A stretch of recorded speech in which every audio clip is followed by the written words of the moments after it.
Back in the 1950s and the 1960s and the 1970s, the United States government had programs, some involving simple surveillance, some involving ways of getting information, some involving plots, basically to frame people for crimes, and some involving outright murder. It was secret at the time because it was by and large illegal. Really what COINTELPRO is a militarization of criminal justice. It was a code word that was used by the FBI, actual war against the entire left movement. To eliminate, intimidate, incarcerate, and terrorize a people. It was a covert war strategy, and it was done because the government thought there was a war going on. Not everybody's locked up. That you can jail a revolutionary, but you can't jail a revolution.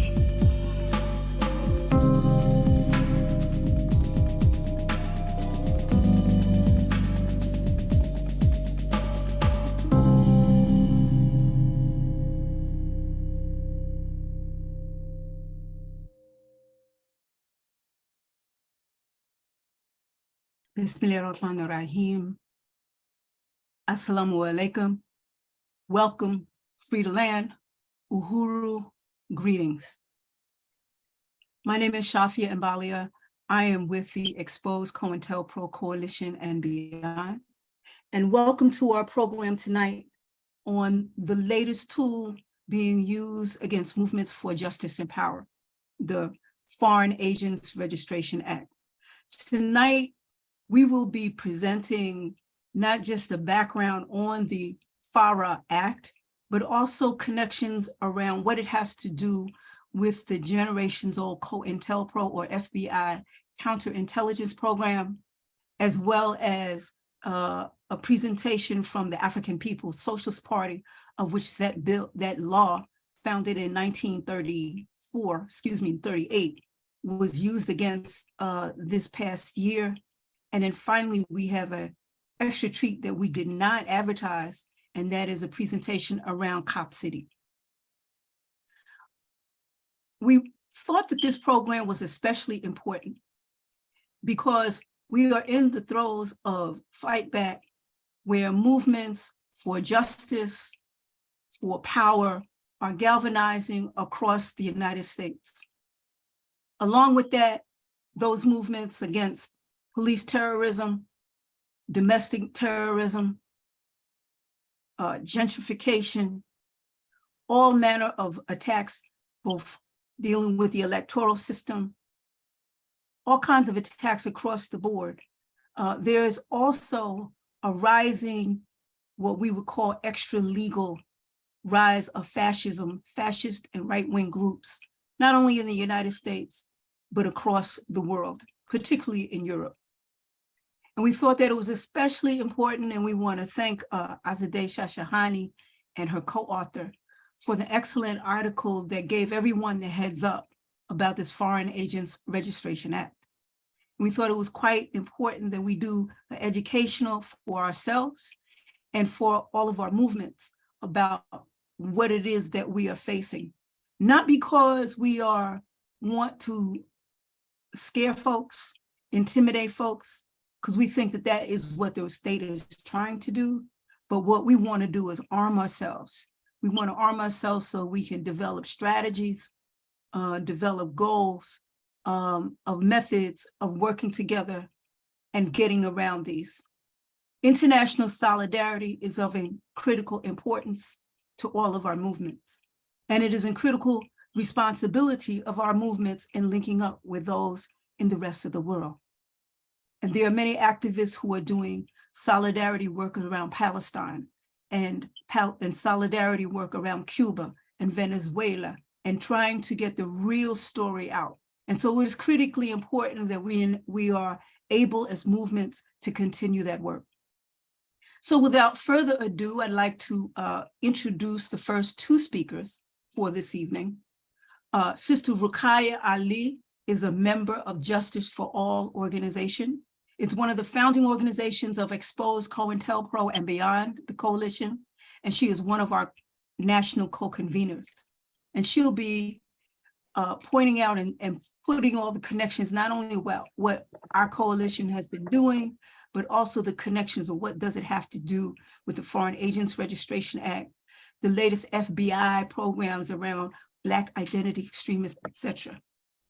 Immediately following Ruqaiya is Julie Shivalkar. Julie Shivalkar is a legal fellow at Project South, based in Atlanta. Her fellowship focuses on state surveillance of Muslim, immigrant, and Black communities. She was born in Mumbai, India. Julie grew up in Iowa, North Carolina, and Georgia. She earned a BA from Wake Forest University and recently graduated from New York University School of Law, where she was a Root Tilden Kern Scholar. We wish to welcome both, and all of our speakers for today will have about 10 minutes. We'll have some breaks and culture in between, and then we will be opening up for discussion amongst our guests and all of us. So any questions and comments, feel free to put them in the chat. And we thank you. You could be somewhere else. We thank you for joining us. And without further ado, Sister Ruqaiya Ali. Thank you, Shafia. And assalamu alaikum to everyone. I think I'm unmuted. I'm unmuted, yes. And I want to start in the name of Allah, Bismillah, and welcome everyone. And I just want to share some of the background of our group. And we are a group of activists who organized in the fall of 2021 after many years of fighting for the freedom of Imam Jamil Abdullah. And so we were active in the protests calling for his freedom, also the freedom of Sister Dr. Afia Siddiqui. And after attending a rally in Washington, D.C. with Maurice Salakan, who is very fervent about Afia Siddiqui, as everyone knows, I don't know what that is. We decided to organize around HR 2998.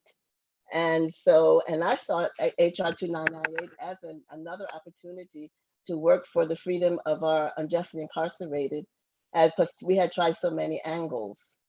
Congressman Bobby Rush had introduced the bill in May 2021, and the opportunity to lay bare the government's tactics to silence voices that demanded fairness and equity for all people and to redress the wrongs done to families and individuals. It just seemed like just a ripe opportunity, especially the Black and brown people who have been used to build wealth and entitlement for certain classes of this society. We know many marriages, many married couples, many children who are orphaned by COINTELPRO, by the treatment meted out to their mothers, their fathers. You know, children grow up, boys growing up orphans without a father in the home, women with no husbands. And so I saw HR 2998 as an opportunity to redress this. Bobby Rush had introduced this bill, and by that time it had probably about 24 co-sponsors. We haven't seen the number of co-sponsors grow since that time. So we were talking about how COINTELPRO began, everybody knows J. Edgar Hoover. You know, he was the mastermind of various tactics since the 1930s. And he didn't see the people of this country, you know, were pressing for movement in the 60s, 70s, 80s, even starting in the 50s. And he didn't see the people as calling for justice and equity. He saw them as people who were disrupting the social order. And we can even go back into the 1920s with the movement of Marcus Garvey and saw how the United States government plotted against him. You know, insiders and enemies of Marcus Garvey, you know, tipped the government off that Marcus Garvey was selling stocks through the mail to fund the movement. And so they were accusing him of mail fraud because he tried to sell these stocks. And that is, you know, mirrored again today in, you know, activist funds and bail funds that people are organizing to free people who are arrested at the demonstrations. Now they're raiding those funds and telling them they're defrauding people and misusing funds. So we see the same tactics repeated. That's the important thing to see about COINTELPRO and now the new movement against Black identity extremists. So Marcus Garvey was eventually deported from the US. And again, this relates to the present day tactic of blocking organizations who create bail funds. In addition, to that, we're talking about the other tactic was dividing people and destroying movements. Going into movements, creating division among people and such. And we find that that's still going on. There's an account of the now they're being called the alphabet boys, the alphabet boys, and they go into all kinds of organizations, all kinds of demonstrations. They were particularly seen after the George Floyd demonstrations, going into communities and posing as activists, but really trying to stir up trouble and disrupt people. So there we see that again happening again. So, the fact that they consider people who are calling for justice as people wanting to disrupt the social service, the social order of the society, rather than people who have legitimate causes is something that, right again, anybody can see is incorrect, because every human being values justice. Every human being values justice. And how is that? Because if we look at our physical bodies, our bodies are balanced. That's a sign of the justice that God created. The fact that we're balanced, that we don't feel right if we're not balanced, we're not centered. And that justice that we feel in our own physical being, we want for the rest of society. And we see calling for justice as a divine call. It's not just some political movement that you fall into. It's a divine call to call people up and wake people up and try to at least begin to establish the kingdom of justice on earth that we've been promised in the future. So in addition, HR 2998 at this time is like Bobby Rush retired from Congress. And so now Cori Bush, a congresswoman from Missouri, has said that she would take that ball up again. We still haven't seen much happening, but we're in the process of looking over the bill, seeing what changes need to be made and how we can go forward with it. But at the same time, realizing the political climate of the Congress, we've also decided to start an educational program where we will be available to go into schools and colleges and just educate the younger generations, educate the general public about this bill and about these movements that are happening. As far as FARA is concerned, Federal Agents Registration Act, we see that again in so many, with APSP and with so many movements where the United States government would say, well, now you're sending money and funds overseas to foreign governments, you're sending money to Iraq, and some people are just really paying their religious dues.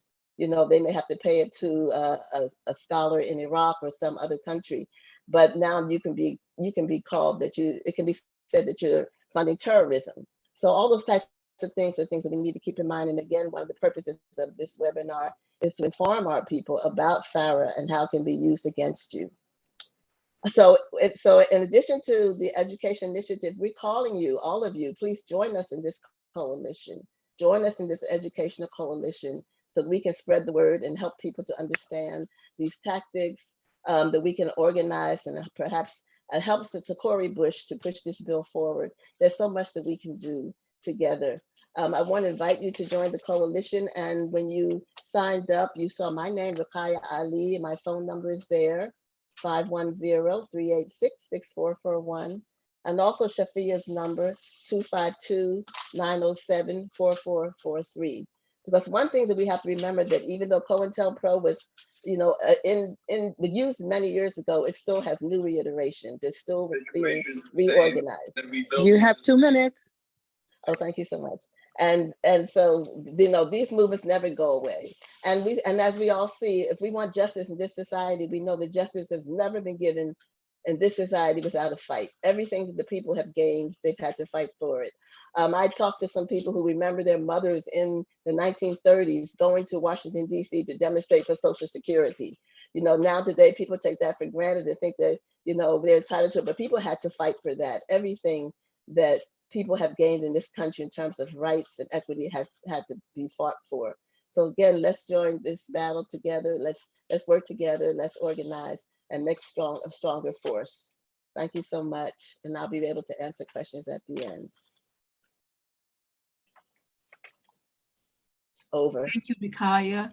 Appreciate that timely presentation. And now we're going to shift over to Julie Shavalkar. Welcome, Julie. Hi, everyone. First, thank you so much to Shafia and all of the organizers for hosting this webinar. I'm Julie, a legal fellow at Project South. And just as a little bit of a roadmap, I will be talking a little bit about FARA, what it does and its history before turning to how it has been weaponized against movements. So FARA is the Foreign Agents Registration Act, a US law that was enacted in 1938. Under FARA, certain individuals and organizations who act on behalf of a foreign principal to do a variety of things, including influence US policy or public opinion, must register as foreign agents with the Department of Justice and the Attorney General, and there are additional reporting requirements. So FARA is incredibly broad. It covers a broad range of actors. It applies equally to anyone who is determined to be an agent or acting on behalf of a foreign government, but also foreign people or entities, including nonprofits like Amnesty International. So this includes a really broad range from corporations to foundations to media organizations to even just people who are based out of the United States. Additionally, covered activities under FARA are fairly broad. That includes things like engaging in political activities, distributing things of value, acting as a publicity agent. Political activities includes not just lobbying US government officials, but arguably it covers almost any advocacy efforts that engage with the public. And since it is so broad, it can be triggered by even slight activity that meets any of the statutory triggers. It can apply if someone in the United States acts at the mere request of a foreign principal. For example, if a Canadian nonprofit requests that a US-based nonprofit set up certain meetings, then that could potentially fall within the scope of FARA. It can apply to hosting conferences, distributing reports, requesting meetings, reaching out to opinion leaders on behalf of foreign principals. And so there's a lot that potentially falls under this huge umbrella. And while there are some exemptions, those are still very ambiguous. So for example, there are exemptions for diplomacy, there's a commerce exemption, there's exemptions which theoretically should apply to nonprofits, but don't, for example, for religious, scholastic, academic, or scientific pursuits, or for fine arts, but those have been interpreted by the Justice Department to not apply to people who are engaged in political activity, which again is defined very broadly. And then there's a huge exemption for just other activities not serving predominantly a foreign interest, but it's not clear what that means, what activities are other, or how we're defining a foreign interest, and there are multiple readings. So basically there's a lot of things that people could do that could potentially fall under FARA, and the requirements under it are also extensive. For example, agents have to provide a long list of information, including home addresses of officers and directors, and organizations' bylaws, and what activities they will be doing for the foreign agent, or for the foreign principal, excuse me. And those registration materials are then publicly available on the Justice Department's website. So it's a lot of information that folks are required to put out there. And then additionally, organizations registered under FARA must make clear and conspicuous statements on any informational material that they distribute, that they are determined, to be in the interest of a foreign entity, just clarifying that this is distributed on behalf of a foreign entity. This leads to a lot of problems because people might see that and say, oh, this is actually distributed by, this government or this other entity, not this organization, when that's not true. It's just the reporting requirement. And then failure to register also leads to heavy sentences. There is a punishment of up to $10,000 or 5 years in jail. And while the Justice Department is the only entity that technically has the power to prosecute violations of FARA, Congress does have the power to conduct investigations, which leads to increased risk of politicized enforcement. So just really quick, a little bit about the history. FARA emerged in the 1930s when the US was getting ready for World War II. In 1934, there were a lot of concerns about foreign propaganda and communist influence. So the House of Representatives convened the Special Committee on Un-American Affairs. That is the same committee that later in 1945 would be affiliated with McCarthyism. The committee ultimately released a report in 1935 that found evidence people in the US were spreading fascist and communist propaganda on behalf of foreign governments and political parties, which led the committee to issue recommendations to Congress to require representatives to register publicly. And shortly after that, the FARA legislation was introduced in Congress, and then it was signed into law in 1938 by President Roosevelt. Now, FARA isn't something that's commonly discussed. It doesn't come up all the time. It's not something most people are familiar with, but it's becoming increasingly more important now, especially since 2016. So between 1966 and 2016, there were a total of 7 criminal prosecutions under FARA, but in 2018 alone, there were 20. So FARA prosecutions and investigations have significantly increased in the past few years, which is concerning, especially because there's also been an uptick in audits by the Department of Justice for agents who are already registered under FARA. There have also been staffing changes that people have noticed within the FARA unit at the Department of Justice, and more aggressive interpretations of the statute in advisory opinions. So this increases the risk that FARA poses to movements because it has historically been used as a tool to go after anti-war and human rights organizations. Initially, during the 1930s and 40s, FARA was used to justify government interception of publications sent to the US from foreign countries. And this ended up leading to the destruction and interception of things like Russian novels, scientific journals, and even copies of The Economist, which is a London-based newspaper, because it was critical of US government policy. Many of you know W.E.B. Du Bois was connected to many international social movements. He was also prosecuted for failure to register under FARA in 1951 when the Peace Information Center, an organization that he started with several other activists, reprinted and circulated the Stockholm Appeal, which called for a ban on nuclear weapons. The Justice Department saw it as a threat to national security and claimed that the organization needed to register under FARA. The organization, of course, pushed back and ultimately disbanded to avoid registration, and yet the Justice Department still pursued prosecutions against the founders. So while the case was dismissed by a judge ultimately, the costs were substantial, both financially, it required massive fundraising efforts, but also in terms of reputation. So FARA clearly has been used since its inception to silence speech and to chill participation in certain activities that the government deems to be a threat to national security for various reasons. More recently, there have been politically motivated investigations led by Congress under FARA.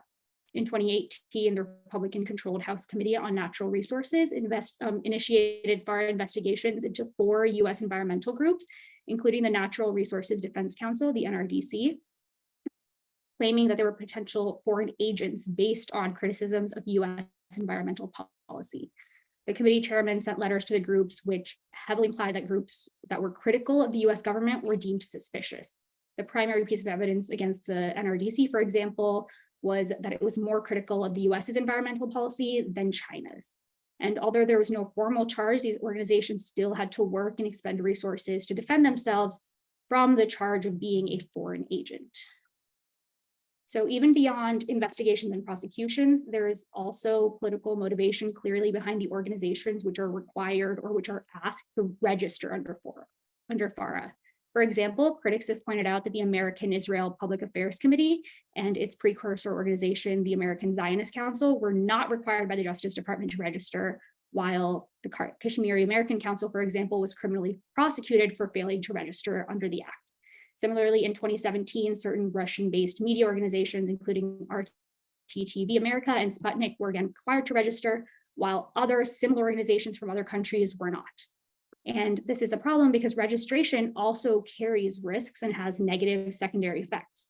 For example, the Palestine Information Office was forced to register as an agent of the Palestinian Liberation Organization under FARA. You have 2 more minutes. Thank you. The Palestinian Information Office was forced to register as an agent of the Palestinian Liberation Organization, and then that later gave the State Department a basis for shutting it down in 1987 because of US concerns over terrorism. And if it had not been required to register, then that would have never happened.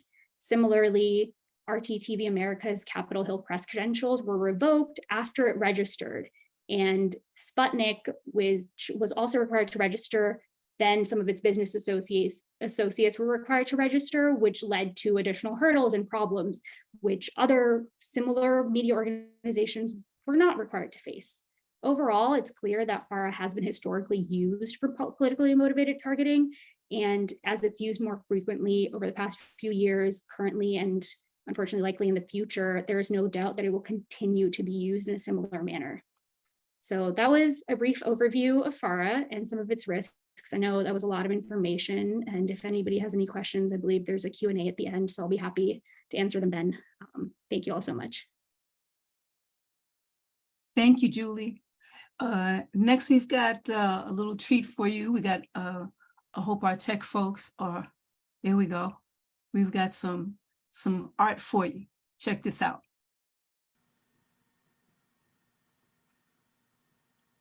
Mother, I don't want a fancy funeral. I don't want a coffin made of stained oak wood so glossy you can see your own tears. I don't want a soft lining that my skin won't feel. I don't want your sobs to echo in an open sanctuary as their God's stained glass smile beams down. No. And Father, I don't want to wear a suit. Bury me in the shirt he shot me in. The plain white tee that Mr. Officer will so kindly turn into a Yeezy shirt. See, it's poetic that I will die in clothes I couldn't afford to live in, and make sure you put my hands up, so the ministers can see where bullets crucified me as I tried to swat them away like mosquitoes that don't drink the blood they draw from my skin. And please, don't let Black Lives Matter come to my funeral.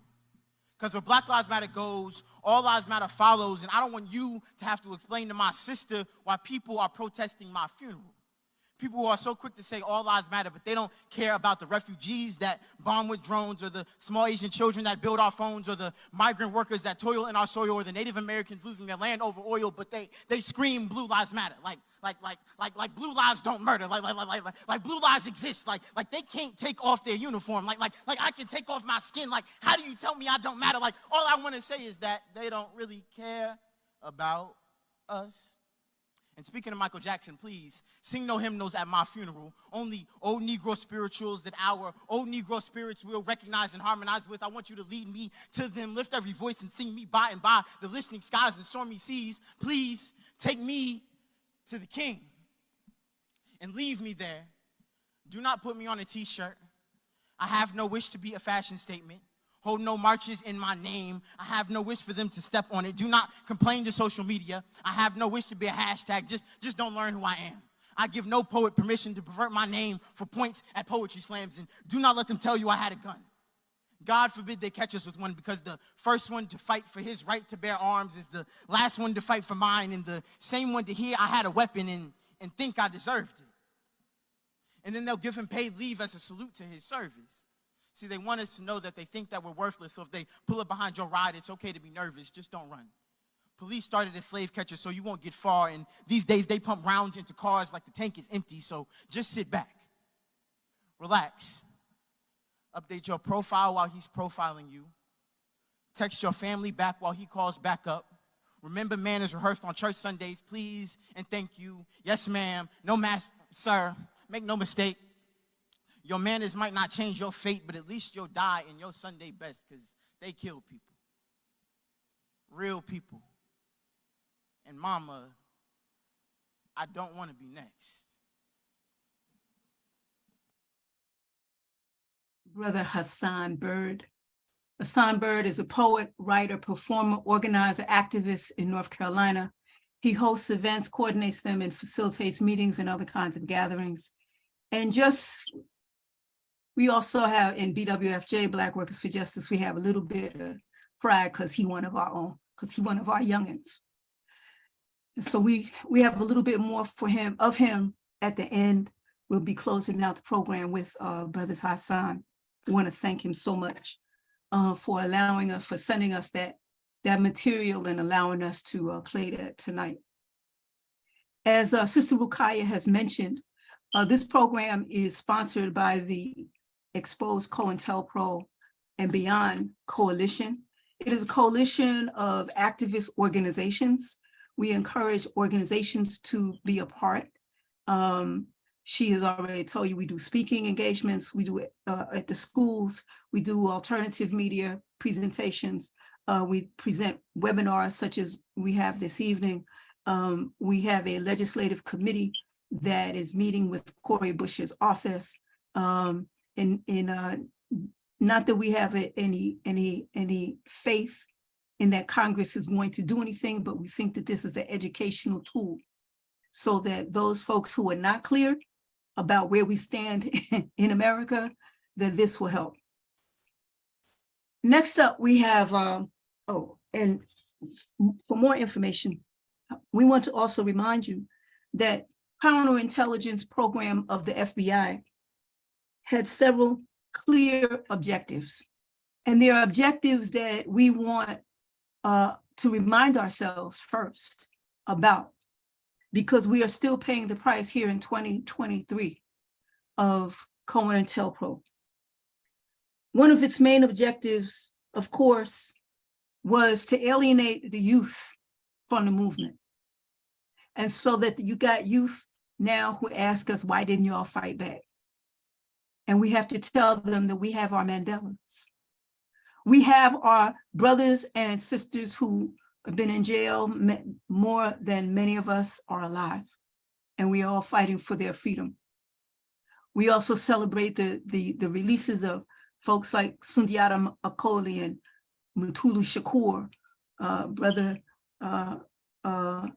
Maroon Russell Schultz, Brother Jalil Muntakin. So there are some victories that come from the fights, and I don't have time enough tonight to name all of those, but there are some.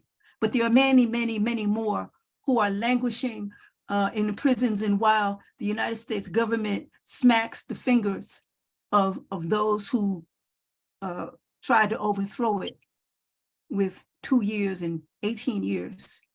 You know, Imam Jamil El-Amin's languages in jail with a life plus 35 years with no possibility of parole. Jalil did 49 years. We're fighting for Brother Kamal Siddiqui. So there are many, many folks who are deserving of your time and your energy to join political prisoner campaigns to free them, join the Jericho movement, the counterintelligence, exposed counterintelligence program and beyond coalition. We're working together with all of them. Another objective, of course, was to break international solidarity that was built in the 1960s and earlier.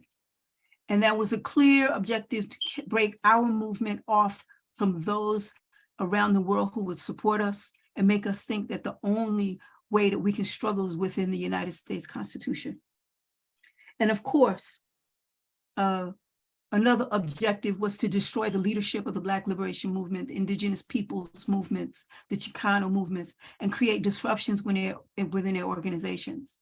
And so it wasn't just picking off 1 or 2 or 3 or 4 people, Dr. King, or harassing, entertainers, but it was about destroying organization. And so if you see, strange arguments popping up, double check what's happening within your organization because they're still functioning. In 2017, the FBI came out with the Black identity extremists. And even last year, this past year, we've heard of the FBI using agent provocateur and an informant going in the Midwest and preying on naive organizers, new organizers who didn't understand what was going on. And lastly, before we get to our next speakers, we want to also thank Project South. We are partnering this evening with Project South because on July 6th, and tech folks help me out here, July 6th, there will be another webinar that will be doing education again around the Foreign Agents Registration Act, about COINTELPRO, about Cop City, but also tying in the struggle in Palestine and the way in which the United States government has been trying to destroy any possibility of support for the Palestinian people and their right to return. So their program, their webinar, When Movements Rise, State Repression Escalates from Cop City to Palestine, will be Thursday, July 6th. It'll be at 12 noon on your lunch hour and 9 a.m. for breakfast on folks on the West Coast. So I'd like to move on, and we'll put that back up at the end of the program. I'd like to move on, and the next voices that you, next speakers will be First it will be Sister Mwesi Nidamu Odom. She's a member of the African People's Socialist Party and currently serves as the chair of the Hands Off Uhuru, Hands Off Africa Counteroffensive. but they've provided a video, and we're going to start off with that. And then immediately after that video, you will hear Mwesi. And then after that, we will have a video on Cop City and catching folks up on where that struggle is and how folks may join and support their struggle. This is the FBI. You have a federal warrant for this address. Keep your hands up and follow orders. This is the FBI. We have a warrant for... They handcuffed me and my wife out here. They wanted me to sit on the curb while they were carrying this out, something that I refused to do. They wanted my wife to sit on the curb out here, that she refused to do.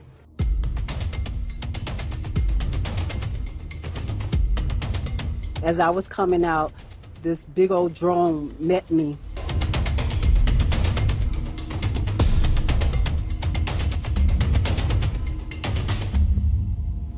The only revolutionary organization that's done something here on the ground practically for African people is the one that's come under attack.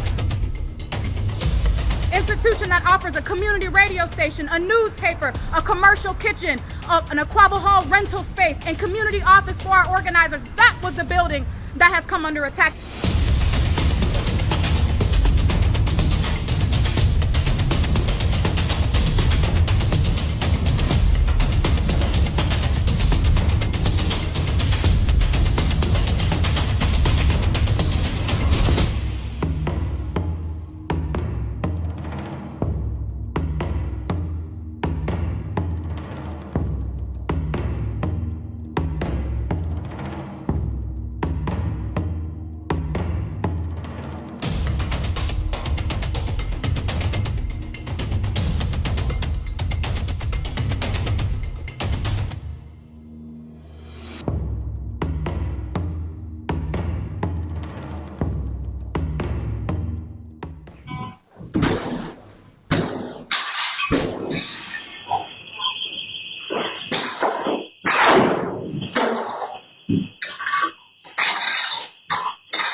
You need a breach? What do you need? Need one. I don't know. What's whole bed with money? I'll take it.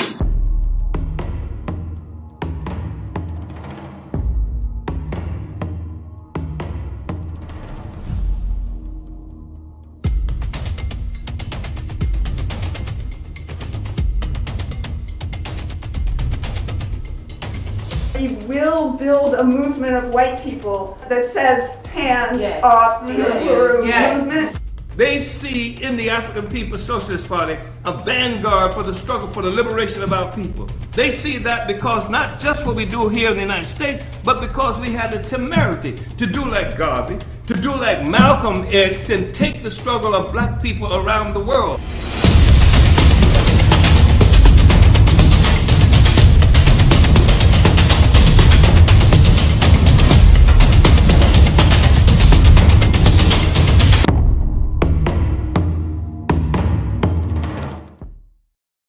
Uhuru, Sister Shafia, and everyone, I just want to appreciate this opportunity to be here to present, and I will be expeditious with my presentation because I do want to really address what has been raised and asked of me on today. So again, as it's been stated, my name is Mwesi Odom, and I'm a member of the African People's Socialist Party and the chairperson of the Hands Off Uhuru, Hands Off Africa Defense Campaign. And what you just saw was a video with footage from the raids on July 29th, 2022, which is what birthed this campaign, which is building international solidarity and solidarity from the people who, as we understand, are fighting for the basic rights, which has been expressed on today. So I just wanted to open that up. But I was asked to talk about something that I think is important to talk about because Sister Shafia and Sister Rukia mentioned around, talking about COINTELPRO and the counterinsurgency, and what you have is a repressive system against when the people are, when there is an insurgency arising up against the people or the people are fighting back. And under the guise of the Foreign Agent Registration Act, and I appreciate your presentation, Julie, we have to look at the work that the African People's Socialist Party has been doing to better understand this. So, for over, 51 years, over half a century, the objective for the total liberation and unification of Africa and African people everywhere has been the aim of the African People's Socialist Party, who has organized throughout the world, in Jamaica, well, in the Caribbean, in Europe, all throughout Africa, South Africa, Sierra Leone, Liberia, and other places. And the founder, Chairman Omali Yeshitela, who is the founder of the African People's Socialist Party and the main target for these attacks on July 29th, also built the African Socialist International, which is how the African People's Socialist Party is expressed throughout the world. And, with the clean understanding that African people are colonized, that we do not have power, and that everywhere that you look around the world, African people are suffering. And this is why we suffer from, as it's characterized, state oppression or all these other isms. We understand that this is a result of colonialism and the state repression when we organize to try to fight back and to break free. And so how the party has expressed this is its work through this political theory called African internationalism. And African internationalism helps, because it is a theory of practice, we understand the importance of building power and dual and contending power. So with over 50 economic institutions that you can see throughout the work of the African People's Socialist Party, such as the Black Power Blueprint, which is located in North St. Louis. And I invite everybody to go, with the Uhuru House, where there's a community garden, farmers markets, basketball courts, fourplex, apartment housing Africans coming out of the colonial prison system, a doula training program, an African Women's Health Center, GECO kitchen, so that the community can come and cook. Philadelphia, we have the Uhuru Furniture Store, which came following the, MOVE bombing. And, that's been there since the 1990s, the One Africa, One Nation Marketplace. And in Oakland, also Uhuru House. And I want to, say this because it's important to understand that the many ways in which we continue to build power as a people through organization, these are the institutions that are clear to the state and negating the power of the state as well. And in that video, you saw St. Louis, which I just mentioned, but in St. Petersburg, which is also where these attacks happen, there's a radio station there. We have a Uhuru House, and the Burning Spear newspaper, which is the ideological, vehicle of the African People's Socialist Party, published since 1968, and also to understand the history of the fight on the question of reparations. In 1982. Where the African People's Socialist Party led and built the International Tribunal on reparations to African people in Brooklyn, New York. And just numerous, looking at Omali Yeshitela, the founder of the African People's Socialist Party, but what it has expressed, numerous books and information and presentations from Oxford to Huelva, Spain, at the Congress in Huelva, Spain, and throughout the world. And to say that using these as examples, right, of the state saying that we are pursuing foreign interests. And if this is what you call foreign interest, then we have to call it what it is and understand that these are all of, as we say, another tool to target movements for justice and power. But when you are oppressed, how else are you going to get free of this system? And so I think it's really important that we continue to center how we wage this fight back against the state, which is what our campaign and the people intend to do. So we understand that the state came at these 7 properties in North St. Louis. And what you didn't see in that video is that there was assault rifles, bouncing off of the chairman's chest. They used drones and flashbang grenades, as we said, and also went through and seized these territories for up to over 6 hours in some locations, taking phones, computers, and archives, many of which has not been returned. And looking also at just the nature of the case, which, again, there will be questions later on, so I will be more than happy to, discuss what is within the limits to discuss. But right now, where we are currently is following that attack, 4 members of the movement, Omali Yeshitela and Akile Anayi, who is a leading member in the African People's Socialist Party, as well as Penny Hess, who is the chair of the African People's Solidarity Committee, and Jesse Neville, who is a member of the Uhuru Solidarity Movement, were all named as quote unquote unindicted co-conspirators. And what we have now is them, whittling this down to 3 members of the movement, Chairman Amalia Shatella, Penny Hess, and Jesse Neville as what the three who have been indicted on April 18th of this past year. And, it's important to, explain that what we have here is we understand chairman as the main target, but also this fracturing that is happening within the state itself, where you have two white people, because it must be stated that in 1976, the African People's Socialist Party also created the African People's Solidarity Committee, which is an organization of white people who work under the leadership of the African working class. And this is important because one of the main goals of the African People's Socialist Party was to complete the revolution of the 1960s. So as we talk here about, we look at the 1930s, right? But even as we understand what was happening around the world in the 60s, that it was a fight against colonialism. And so to complete that project of the 1960s, we have to, the APSP has built an organization of white people to go, as you can say, behind enemy lines to fight for the working class. Thank you. Yes. You have 2 minutes. Yep. Thank you. Uhuru. So one of the things I think that we can leave this at is to look at what are the implications of where we are right now, especially the African Liberation Movement, which was led by the Vanguard Party, which is the African People's Socialist Party, understands that these attacks are, as we say, touch one, touch all. When they touch one of us, they touch all of us. And we are calling on people to get involved and to join this campaign under the banner of Hands Off Uhuru, Hands Off Africa. Uhuru means freedom. That these attacks on the African People's Socialist Party is an attack on all people. And we understand it's an attack on Africa and Africans' right to organize. And we must be able to fight, really wage this fight back for our freedom and win the solidarity of other anti-colonial, anti-imperialist organizations who want to fight against war and the right for freedom of speech and assembly. So I would close by expressing what the people can do. So this information will be available in the chat. You can go to handsoffuhuru.org.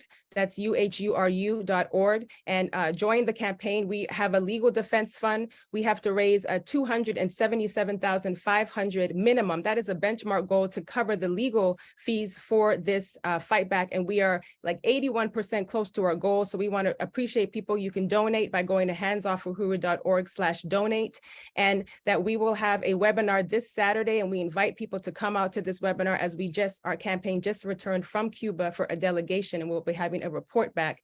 And so I just think it's I wanted to share that information, and you can find that on the website at handsoffuhuru.org as well under the events tab. So I know there will be more time as well for questions and more to add, so I will stop there. But thank you. And we say hands off Uhuru, hands off Africa. Uhuru. Uhuru, sister. Uhuru. Free to land. Free to land, free to land. Uhuru. Self-determination.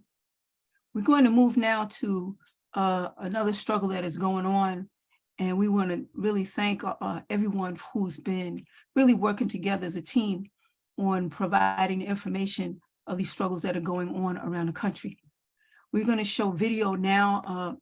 The center point of the video is Brother Kamal Franklin with the Community Movement Builders, who's been an organization key in the struggle of Cop City. He will get into more detail about that. But Cop City is planned as the largest police training facility in the country. And it is widely opposed by This is Democracy Now!, democracynow.org, the War and Peace Report. I'm Amy Goodman as we go to Atlanta, Georgia, where a police SWAT team, guns drawn, raided the Atlanta Solidarity Fund on Wednesday and arrested 3 people who'd been raising money to bail out protesters opposed to the construction of a massive police training facility known as Cop City. Marlon Kautz, Adele McClain, and Savannah Patterson were charged with 1 count each of money laundering and charity fraud. Warrants allege the 3 were, quote, misleading contributors to fund the actions in part of Defend the Atlanta Forest, a group classified by the United States Department of Homeland Security as domestic violent extremists. As proof of money laundering, the warrants cite reimbursements from April 2021 to March of this year that total less than $7,000 and were for forest cleanup, totes, COVID rapid tests, media, and yard signs. The Atlanta Solidarity Fund issued a statement that it's existed for 7 years, quote, with the sole purpose of providing resources to protesters experiencing repression. To be clear, none of the arrested Cop City activists have been designated as domestic violent extremists, nor have they been convicted, just charged. In March, prosecutors charged 23 forest defenders with domestic terrorism after clashes between police and protesters less than 2 months after Atlanta police shot dead Manuel Tortuguita Terán, a 26-year-old environmental activist. An autopsy concluded they were sitting with their hands raised up in front of their body when police shot them 57 times.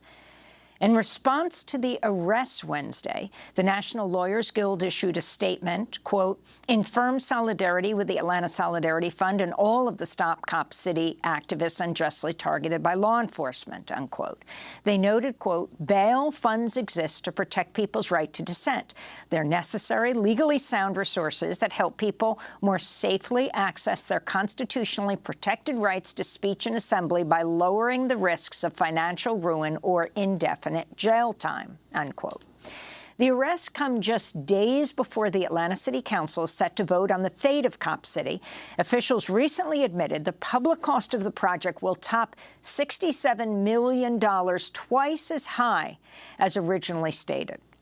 For an update, we go to Atlanta to speak with Kamau Franklin, founder of the organization Community Movement Builders. Kamau, welcome back to Democracy Now! I mean, can you lay out what happened? As we look at this image of a SWAT team moving in, guns drawn, charging this group, ultimately, the authorities, with charity fraud. Certainly someone like George Santos, who was just recently arrested, there wasn't a SWAT team that moved in on him. Can you talk about what took place? Sure. Thanks for having me. So what took place was an escalation by the authorities, the state of Georgia, the city of Atlanta, on the infrastructure of the movement.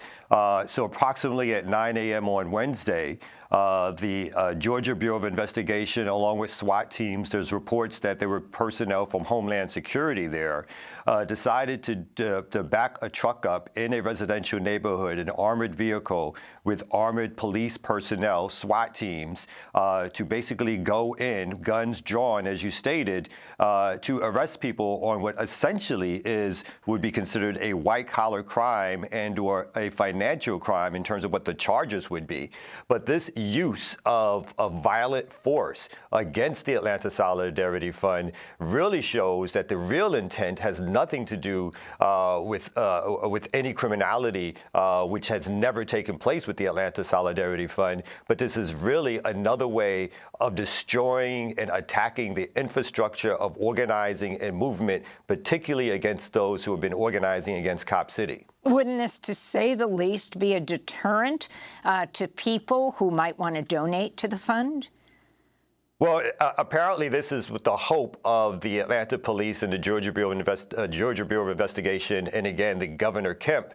But already the movement has stood strong. We found an alternative bail fund, a national bail fund, which is stepping in to support movement organizers and the folks who were arrested who are part of the Atlanta Solidarity Fund. But yes, the very attempt is to ruin the Atlanta Solidarity Fund, an organization, as stated, has been around for over 7 years, way before the Stop Cop City organizing and activism, way before even the Black Lives Matter protests in 2020.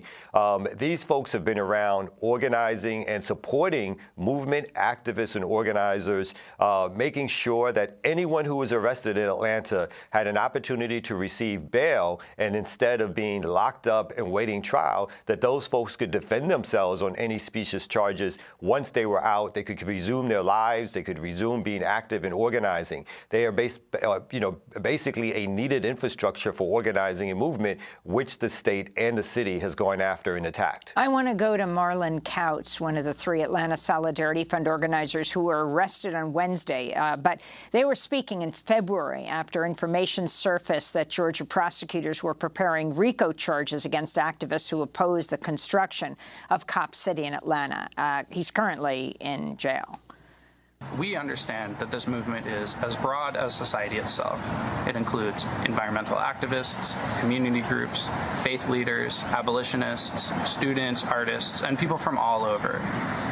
But police, prosecutors, and even Governor Kemp have been trying to suggest in the media and in court that the opposition to Cop City is actually the work of a criminal organization whose members conspire to commit acts of terrorism. In essence, they're trying to concoct a RICO-like story about the movement. So, Kamau Franklin, Marlon Couts and the 2 others arrested remain in jail from Wednesday? Yes, they still are in jail. They have a bail hearing coming up today at 1 o'clock. And I should say, based on what Marlon was talking about, we've heard rumors for months that the other parts of the infrastructure of the movement would be attacked. We've come out with different videos showing support and acknowledging that this information, although could not be verified at the time, was something that was sort of laid at our doorstep, that other parts of the movement to stop Cop City would be attacked because the city and the state were scared that through all of their tactics, the movement has not gone away. In fact, it has grown. And so we think that the attack, when it finally did happen, it came at a time when, as you stated, the city of Atlanta, through the city council, is about to vote to give funding to this training center to Cop City after it was exposed that instead of $30 million, it would be $67 million, double the cost, which they've lied about for 2 years, telling the public that it would be, and I say in air quotes, only $30 million. In addition to that, the last city council hearing, hundreds of people turned out to speak. Many were turned away. Over 100 people were turned away from speaking. It was the largest gathering at City Hall to make comment and protest any ordinance and/or bill that the city council has ever introduced. They knew that a repeat of that was going to happen this Monday, June 5th, when they're actually going to be voting on the resources, giving the resources to the Atlanta Police Foundation, a private foundation itself, which probably is the real entity that's a criminal nonprofit entity. That is what we think prompted the move by, again, the city and the state and the police and the district attorney of DeKalb County to move now to, again, further criminalize this movement in the face of massive protests against Cop City. Kamau, we just have 30 seconds. This would be the largest police training facility in the country. Some would say, isn't it good for police to be trained? Why are you so opposed? And so many, from indigenous people protesting the use of the land to environmentalists overall, to people who are deeply concerned about police brutality. Because we understand that this Cop City is not just for training.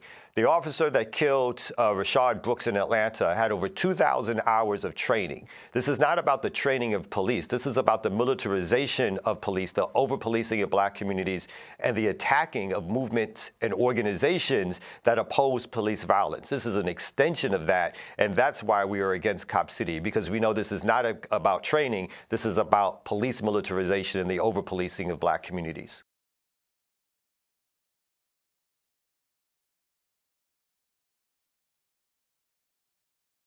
Thank you. A brief update since that video was made on Democracy Now! On Tuesday, the Atlanta City Council, after more than, I think it was 10 hours of testimony, where the community kept the city council there until 5:30 in the morning, voicing its opposition to Cop City. The city council voted 11-4 in favor of spending the money for Cop City. Yesterday,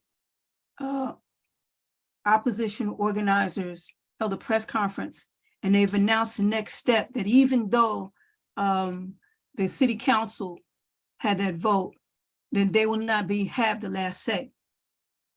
And what they're going to do is they announced that they're going to gather petitions for a referendum so that a vote can be taken by all of the registered voters in Atlanta on whether or not to put that, they have 60 days to get 75,000 signatures in order to put the referendum on the ballot of whether or not to allow the city to build Cop City or to pay for Cop City.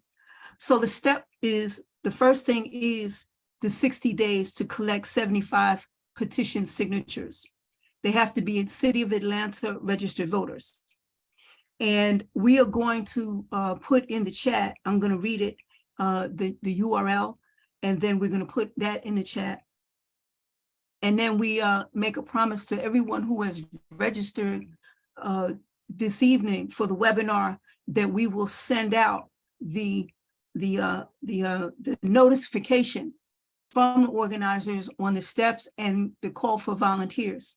And we wish to stand with the folks who are opposing Cop City and calling for, they're going to need as many volunteers as possible to help get the 75,000 signatures. Actually, they were saying on the news today it was 70,000. So you figure that they've got to get at least 80,000 signatures. They have 60 days to do it, which means we need an army of folks out there to help collect those signatures. If the referendum is approved, now unfortunately they have to go to the city council, but if the referendum is approved, then it will go on the ballot this November 7th. And then there will be the campaigning, of course, between the time of the 60 days and November 7th of getting folks out to vote against Cop City. So they're asking folks to join that campaign, and we will put that in the chat, and then we will also send that information out to everyone who has registered. We want to open up the discussion and this evening for any comments, questions. I know I have some questions. Because I was frozen out, I have lost everything in the chat, so I don't see anything. But I'll tell you what is that. I've only seen an announcement in the chat. Okay. So there really hasn't been anything else. Okay. Unless it was frozen. I haven't seen anything in there other than the announcement. I'm going to start out with a question for Julie from Project South.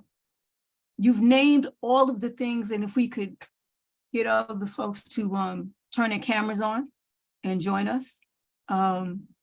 You've named all of the ways that the state has used, or is using against progressive forces. How, in order to try to pigeonhole people, what are ways that have been identified to get around the Foreign Agents Registration Act? What is it that organizations need to do? How do they follow up? Where could they get the specific wording, etc.? Julie? Yeah, thank you. So because FARA is so broad, it's difficult sometimes to know what to do, because there's a lot of arguments that can be made, but because, there hasn't been a lot of litigation, advisory opinions, might or might not cover certain topics. It can be really confusing to know what exactly they will be looking for, which is part of why it is so concerning, because, the Department of Justice really can pick and choose what they're focusing on, what, deserves to be prosecuted, what deserves an investigation, who should be required to register, things like that. So far, because there isn't a lot of information, there isn't much that can be done, unfortunately.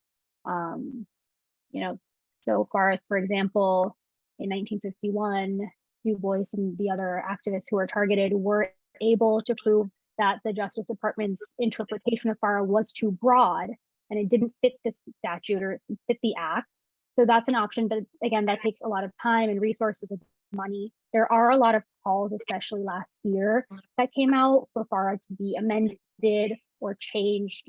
So that's definitely one, avenue for advocacy at the congressional level. There were numerous organizations who can potentially be affected by this. And so there were a lot of, calls for some action. Nothing, of course, has happened yet, but that's one alternative. I think the most important thing right now really is to just understand the ways in which it is used, the, fact that it's politically motivated, and it's just be prepared as activists and organizers to face these charges in the coming years because it's been used more and more. So following up on that question, what role, and we throw this out to the body, that we have learned through the many defense campaigns is that when an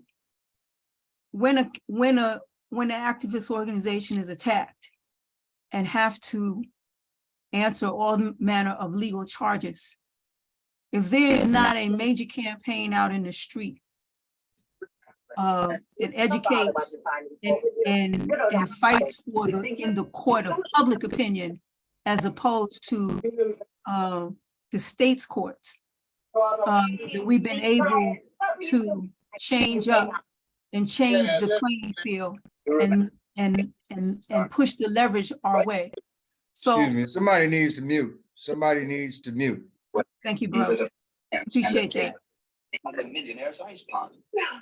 We can ask folks, if you are not speaking, please mute yourself. Thank you, bro. If you are not speaking, ask if you will mute yourself. Rose, is that you? Rose, would you mute? Rose, would you mute? Can we ask the tech if you would mute? Can you mute that phone, please? So what role does the court, the major mobilization out in the community play in changing the balance of power? What role does education play? What role does mobilization out in the street play? And that can be addressed to Julie and anyone else.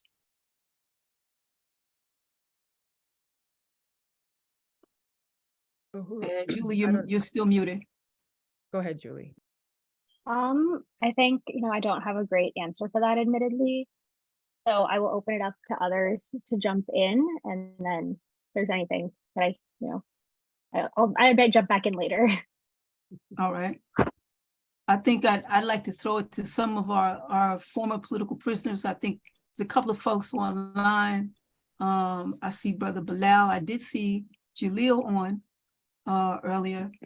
What role in your cases did mobilize in the community, and what did you do?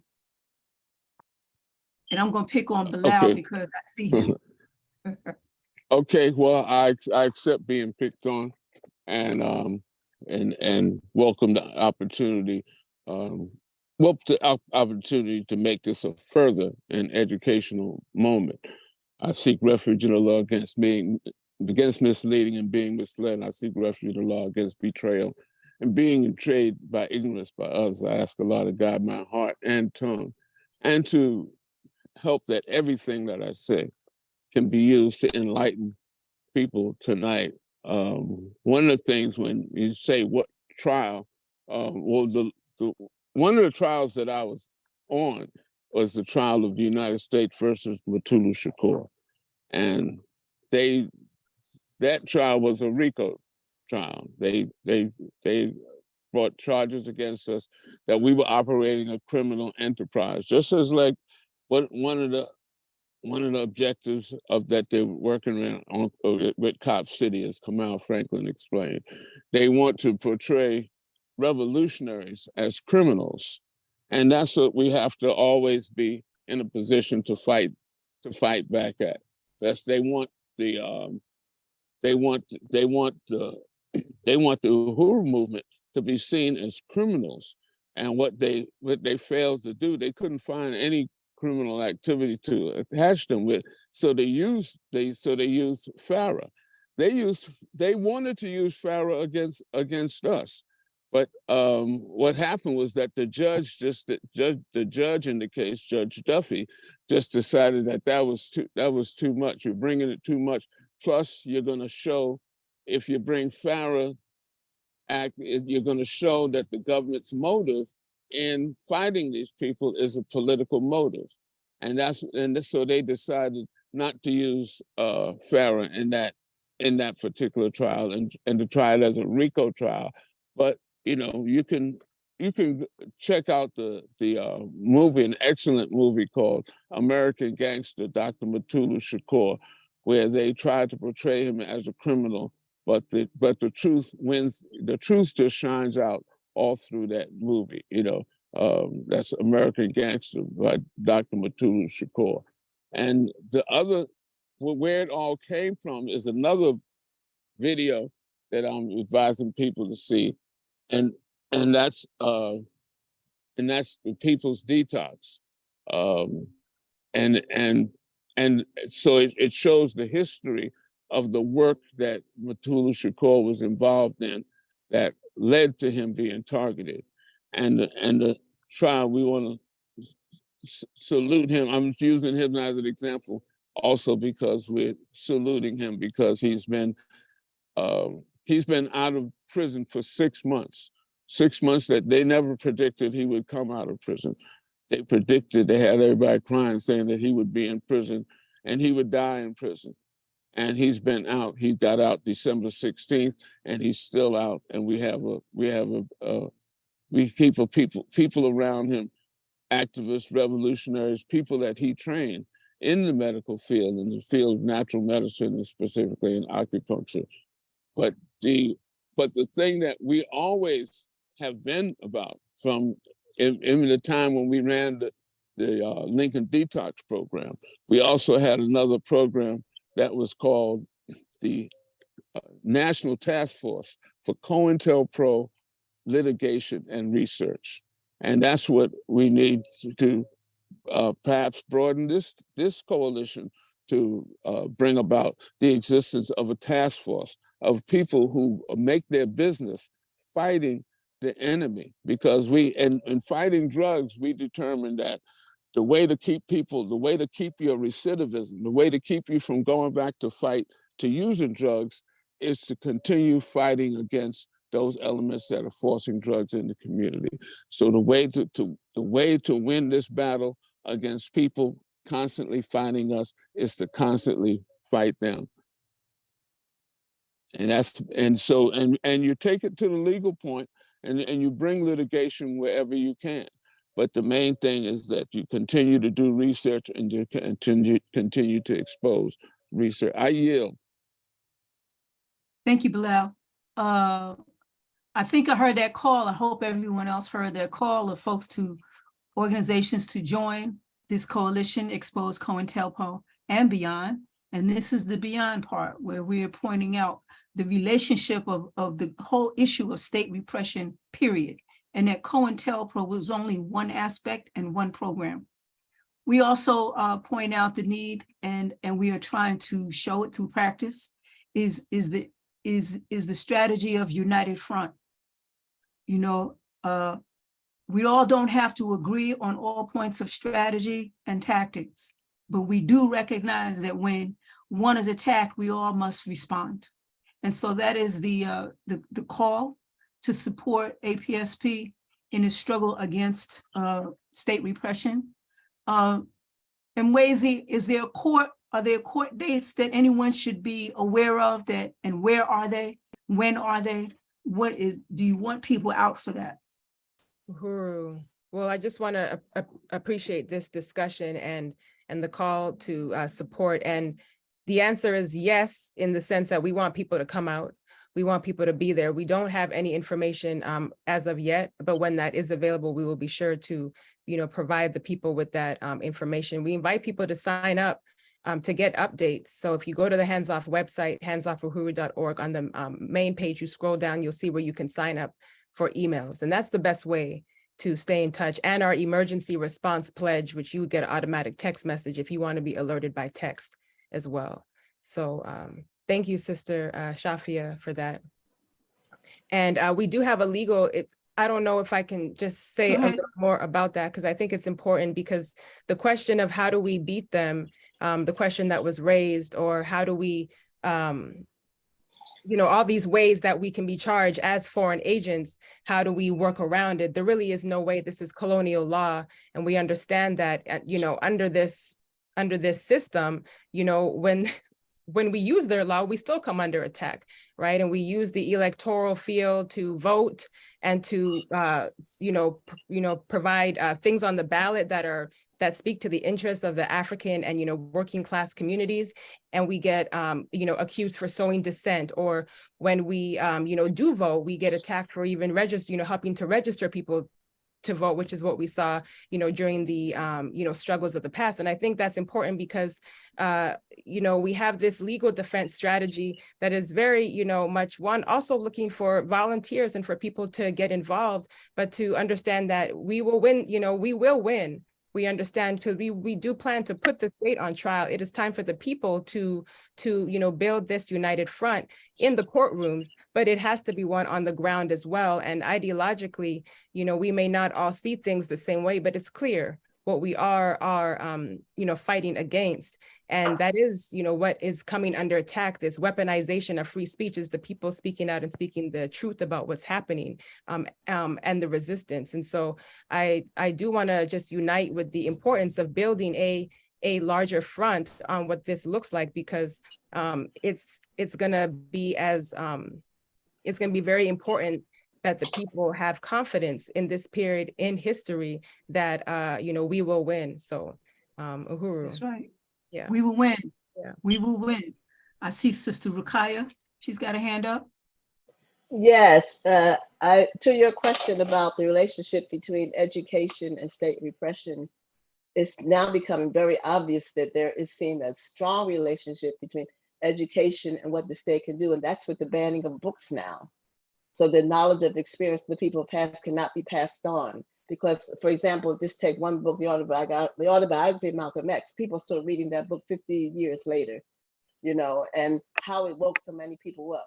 And they want to stop that movement. So education and alerting people, waking people up, and having them carry on this, this train of activism is very important for us to do. And now they want to take away the books, so you can't even read the history anymore. And if you don't know your history, what will you do? I just want to make that comment. I'm going to take that piece and run with it. I'm going to give Sister Tekla a heads up because she is doing some extremely important work in terms of documentation of history of the Black liberation movement. And I'll give her time to think, because I want to call on Sister Efia and Wangaza out of South Carolina, giving Tekla some time to think. You don't need it? You can jump. Can you hear me? Yes, we can. I'm glad you said, called me, because I was definitely thinking something. And what I was thinking was that Callie House, who led the first reparations movement ever in the United States, as we know, in 1915, started before that, but was arrested in, I think, 1916, put into the penitentiary. And it might be interesting to know for folks that the charge was mail fraud. They found it so successful with her that they used the same thing on Marcus Garvey, as you know, in 1923.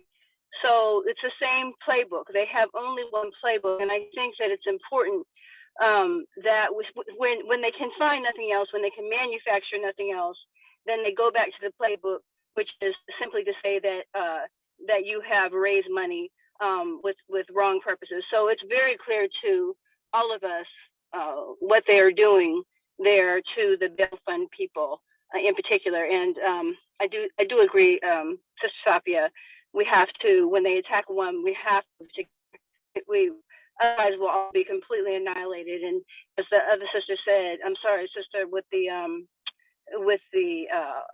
African People's Socialist Party, that we will be. Can you hear me? Mm-hmm. Yes, go ahead.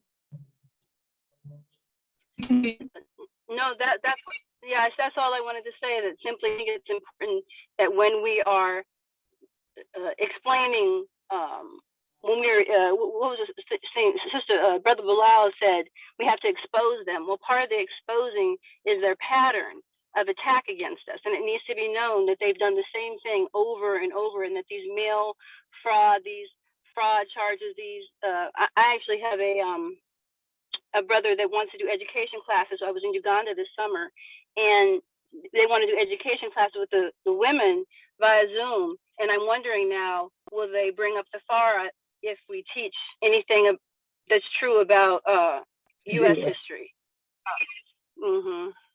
So again, yeah, for the attorneys to continually point out this is the state is the one who is criminal, and that they've done the same charges over and over again, and they've been false, and they have used them again and again to stop our movements. Yes. The issue that she put out here is something that everyone who was here has tried to do something about. We are extremely disturbed with what's happening in Cop City, because we don't see enough of a connection between what is happening and what they're doing to change what's going on.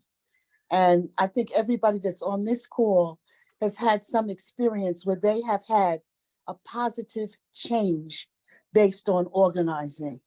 And I'm very appreciative of the fact that Sister Sophia brought all of the constituencies that are here today. With regard to COINTELPRO.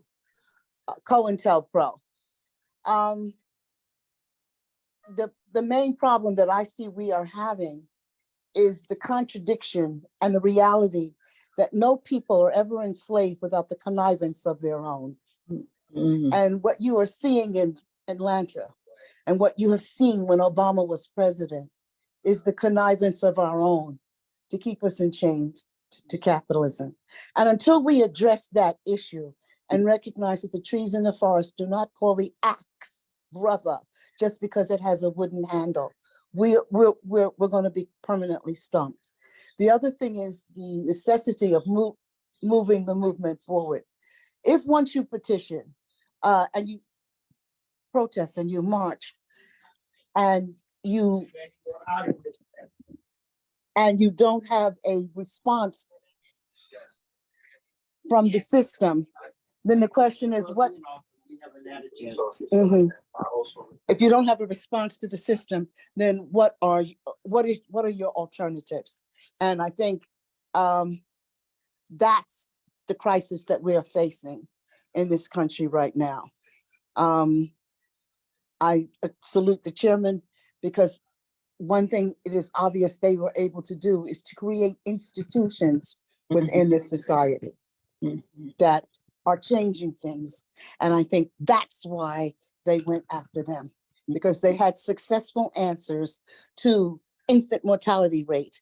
They had successful answers to the lack of housing for the incarcerated when they come out. They had successful answers to institutional support for our children in the community. It's all, Queen Mother Moore made it clear, it's all about attacking colonialism by control of the institutions in your community. And that's what we have to do. The Democratic Party is not our institution, and we need to recognize that. But everything else in our block, the hospitals, the schools, are our institutions, and we've got to take them back by any means necessary. And I think that's what we're facing, and I think that's why they went after the people in Cop City, because there's a solidarity there that they're trying to break up. They're trying to let anybody know who supports people who are rising up against the state, the consequences they will face. And I hate to say this, especially people who lack melanin. They're very, very active in trying to incarcerate European Americans who side with the revolution. They have always done this. This is Mama Ifia, and I wanted to pick up on Shafia invited me to make a comment, and I'd like to do that by affirming the comments that Sister Betty just made, and to emphasize the question that she raised, and that is once we have exhausted the options available or appear to be available through the system, then what? And I think that to the extent that we continue to avoid in significant numbers answering that question, responding to that question, preparing to address that question, is the extent to which we continue to be disempowered. As I believe it was Frederick Douglass who said that a tyrant will give you will go only so far as you allow him, and I would add her, to go. It's applicable, always has been applicable, and is even greater application at this point in time in our struggle for human rights, for the assertion of our dignity and worth and that of our posterity. I yield. Yes, thank you, Mom. Thank you, Mama Effia. There's someone, we're closing out in a few minutes. Shafia's connection got broken by bad weather. So did anyone else want to add something before we close out? Yes. Thank you so much. I'm back for a minute. Oh, you're back? Okay. Okay, Shafia. I wanted to just, there's no telling when I might get thrown back off, but I did want Sister Effia, since she functions at the international level as well as an international human rights lawyer. She's taken documentation of the oppression that Black people in the United States have suffered to the United Nations, as well as participated in this latest round about the decade for people of African descent. In looking at ways, if she has some other suggestion, strategy, or tactic about how we maybe get around, or how around this act, how do we function at the international level? And then I just want to thank everyone before Sister Effia. Just thank everyone. I may get knocked off again, and Sister Rokhaya take it back over. But we want to thank everyone who participated this evening. Thank Brother Hassan. Thank African People's Socialist Party, Sister Julie, as well as Project South. Our tech folks for keeping us, on time and in together. Sister Betty for timekeeping. And we will be closing out after Ruqayya, or after Sister Effia and Ruqayya close us out with another poem by Brother Hassan. I'm sorry you wouldn't let me give any solutions. I apologize. Who is that we missed? That's Comrade Sayero, Akinshile. A solution real quick, real brief. I apologize, brother. I froze. I was calling on you and I froze, so you didn't hear me. I apologize. Okay, this is real brief, 15 seconds. Cobb City will have to get over 100,000 signatures from the local constituents who are registered voters. Compare every signature to the list itself. And I'm saying this based on experience. I'm out of Benton Harbor, Michigan at that time. I was a commissioner. I've done recalls. I've done signatures to remove certain things that were affecting the masses. So that is a rule of thumb. We're coming close to armed struggle. That's where we're at. If you really want to look at where we're really at, that's armed struggle globally, internationally. Uhuru. That's all I have to say at this point. Uhuru. Thank you, Brother Akinshile. Sister Effia, and in authority to Sister Ruqayya, and we out. Okay. The second session of the Permanent Forum on People of African Descent just concluded. It was in New York from May 30th to June 2nd. For those of you who do not know, the Permanent Forum is an other formation created by essentially the former or the colonial and enslaving forces, the North Atlantic region.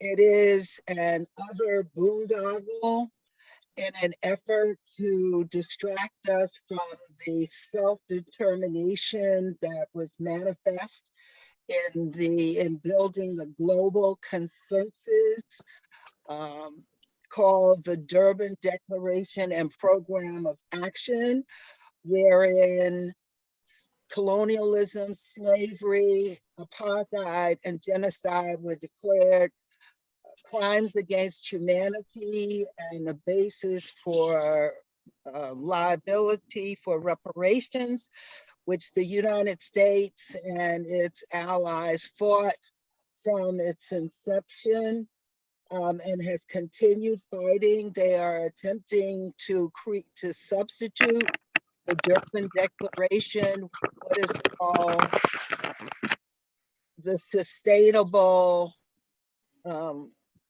Development Goals, of which there are 17, none of which deal with the question of white supremacy and white domination. The form itself is comprised of 10 government selected individuals. The individual who represents the North Atlantic region, his name is Justin Hansford. He is the director of the Thurgood Marshall Civil Rights Lawyers Clinic and enjoys the goodwill that comes of using Thurgood Marshall's name.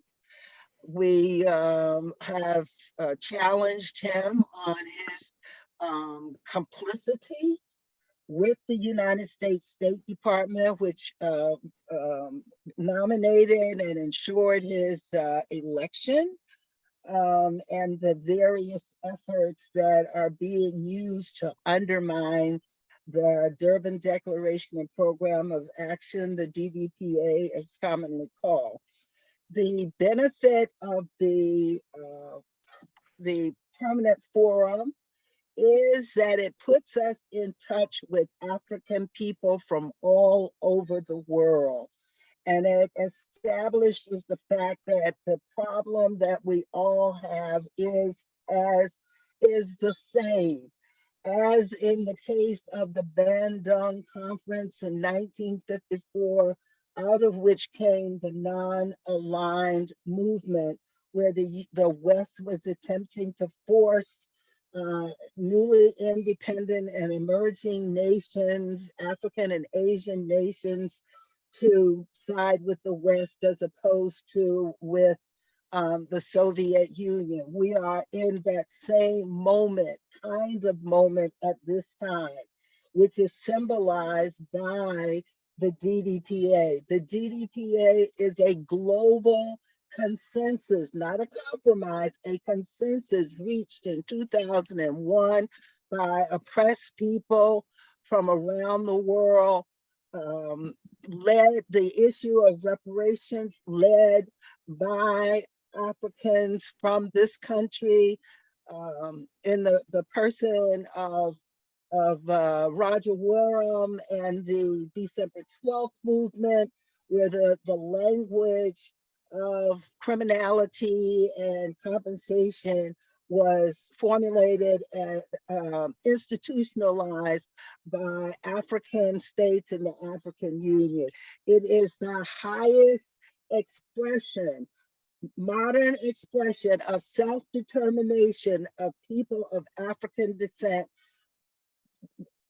bar none. We must protect and promote the DDPA. We must not allow the United States and Canada and Western Europe to replace it with this meaningless sustainable development goals.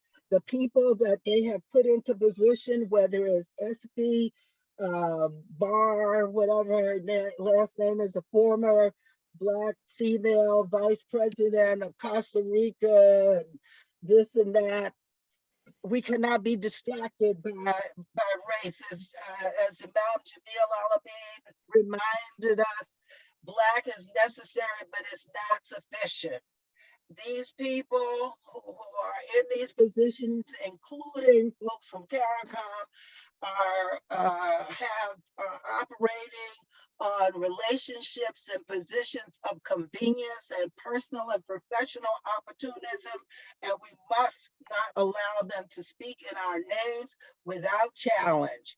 So while there is limited usefulness, there is a usefulness, and that usefulness is to be able to talk to one another. It's like a reversal of the Tower of Babel, that we are now able to communicate with one another over language, over class, over educational and resources availability. And that is the value of the United Nations, the educational and value and the relationship building that we can do, that was done in the 60s when Matulu and others went to Zimbabwe or went to Cuba. We must learn from those experiences and put them into play. Thank you. I yield. Thank you, sis. Thank you so much. Yes. Well, I don't want to take up any more time with comments, so perhaps what I want to share, but basically it was that, as Sister Mweze said, we have the confidence and faith that we will win. And we know that if you're people of African descendancy, all of us, not just people of African descendancy, we all have spiritual roots. We have spiritual balances. And if you look in history and see what happened to people who got to the point where we see we're getting to now, when we almost have any more alternatives, we know that divine assistance steps in, and we should never overlook that. The divine assistance will come, divine help will come. And the work that we've been given to do, we're given to do that for the safety of our and the blessings of our own souls. Don't give up, have faith and optimism. That was the message of the prophets. That's the prophetic message.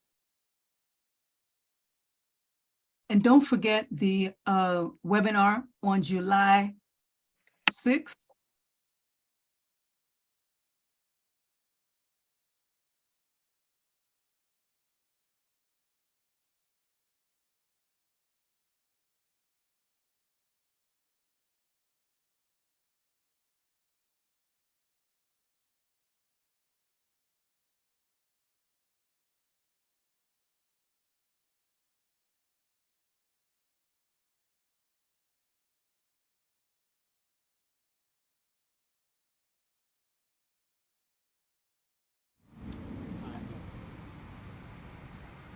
There are 9 different definitions of projection. The 4th definition is the presentation or promotion of someone or something. A quote, "They are not just gangs of kids anymore. They are often the types of kids that are called super predators. No conscience, no empathy. We could talk about how they ended up that way, but first we have to bring them to heel." Former Secretary Hillary Clinton stood in front of a New Hampshire college and projected her voice across a stage, spoke life into a thought, and used her platform to infect a generation with her bias. The first definition of projection: an estimate or forecast of future trends based on a study of present ones. John DiIulio, a political scientist, coined the term super predator to mean a young juvenile criminal who is so impulsive, so remorseless, that he can maim, rape, or kill without giving it a second thought. In 1995, DiIulio was invited to a working White House dinner on juvenile crime. He sat in front of the Clintons. He served them lies. It fed their greed. They ate it up. An entree full of fake news, false flag appetizers, a side of pseudoscience, and prejudice for dessert. They washed it all down with coded language aimed to label Black children as dangerous based on their projections. The 6th definition: the unconscious transfer of one's own emotions or desires to another person. Psychologists define this as a defense mechanism in which the ego will protect itself from its own unconscious impulses by attributing them to other people. Like blaming kids for being in gangs as if you aren't the den mother of the biggest operation on the planet, like you ain't been trapping. All the fathers of every child you ever tried to make part of the problem, but offering no solutions. Only cops that kick in doors and deal death or life behind bars moving product. leave kids outside alone to walk down the only path you've left them, then claim them remorseless, say they gangsters all day but never want to talk about how they ended up that way. The fifth definition, a mental image viewed as a reality. The reality, they don't have to say black to mean it. Their code ain't been hard to crack.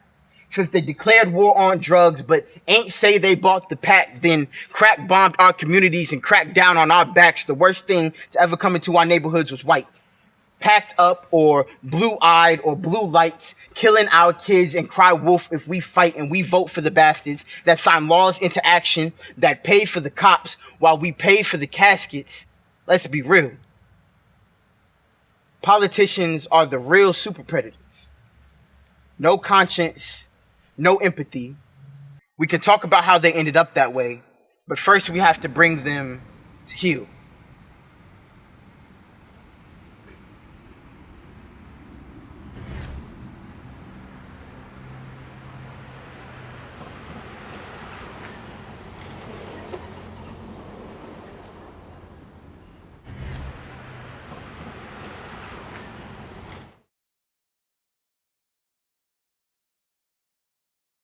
We are aware in terms of what COINTELPRO is about. They told us about the COINTELPRO, the counterintelligence operation, how they will send people into your midst to begin to try to precipitate the ignorance that will allow them to come in on the basis of the pretense of law and arrest you. So what is your safeguard? What does the law give you to safeguard you against this? If a person comes to you and he wants to talk to you about anything other than salat, leave him alone. If he's not prepared to talk to you about prayer, what grounds do you have to talk to him? Again, that whole sense of Allah's plan and to be patient, sabr. And these are the safeguards that Allah gives us during this time. This is the pattern of the Prophet. This is what he did in the face of Quraysh. Quraysh had their COINTELPRO. They had their intelligence. They did everything that they could to try to undermine the Islamic movement during the time of Rasulullah sallallahu alaihi wasallam. But Allah showed him how to go around every obstacle that was put in his way.